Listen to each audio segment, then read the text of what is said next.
finally I get up. So the motion sensors started going, they just started going crazy. And I looked at the camera and she's laying in bed. She's knocked out. So finally I stand up, and when I stand up to go check and peek my head around the corner, there's this dark figure sitting in the chair that my coworker had just brought into the house.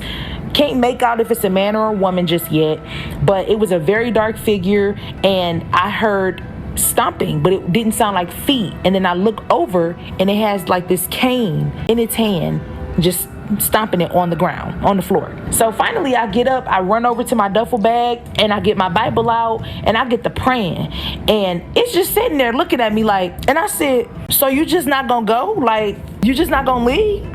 So then once I started to get aggravated and I started to really be really forceful with the words from the Bible, that's when it stood up and it walked into the bathroom, and then it walked back out. But when it walked back out the bathroom, it did this high jump in the air. Like, okay, what was that about?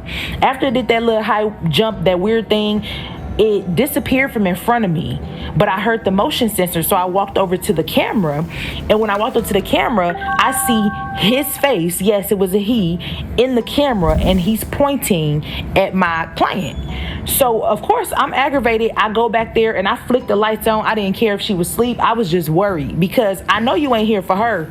Not right now. Not right now.